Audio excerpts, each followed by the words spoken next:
Добре дошли в Ново село!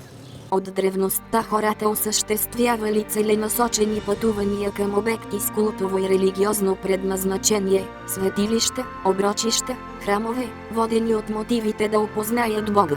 На територията на община Ново село има изградени 6 православни храма. Първите места за черкуване не били храмовете, а стари каменни оброчни кръстове, разположени на различни места. Най-много такива кръстове има в Ново село.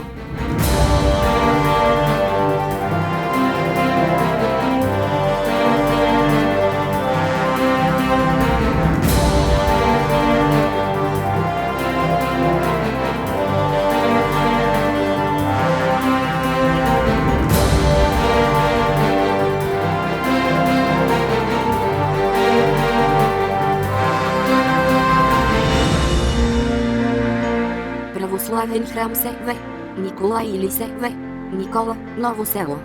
Църквата е сред най-старите християнски храмове във Видинско и е обявена за паметник на културата с местно значение.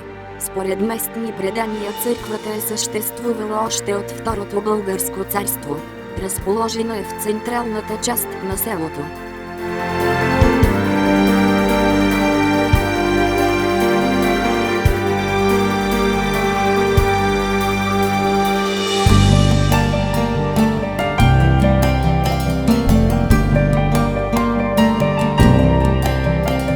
Православен храм Успение на Пресвета Богородица, Ново село. Църквата е довършена по православния канон и заема площ от 368 м2. Впечатление прави внушителният резбован иконостас.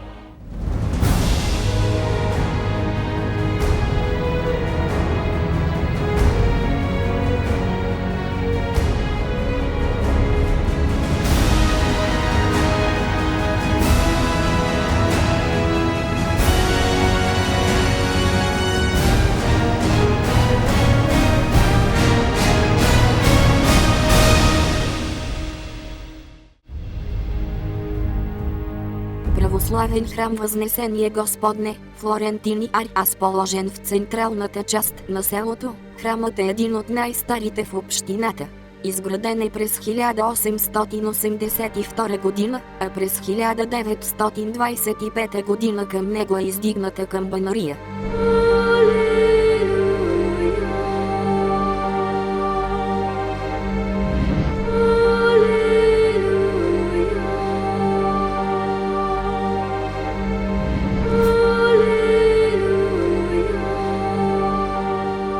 Православен храм Успение на Пресвета Богородица, Ясен. Изграден от руски майстори от камък, добит от съседното село Флорентин през 1883 година, храмът има застроена площ от 144 м2. Разположен е в старата част на селото в близост до гробищния парк. Изобрафисан е от италиански майстори през 1900 година с изключително красиви стенописи, съхранени и до днес, но не всички в добро състояние.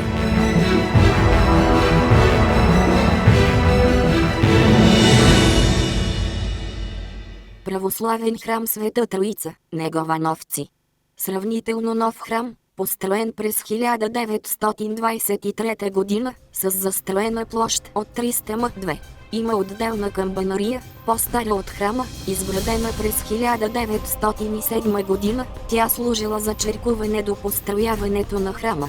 Първата камбана била толкова голяма, че звукът от нея отеквал чак в Румъния.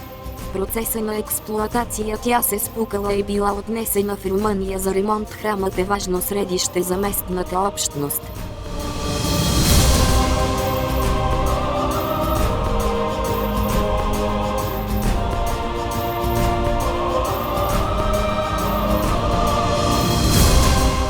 Православен храм Възнесение Господне, Винарово.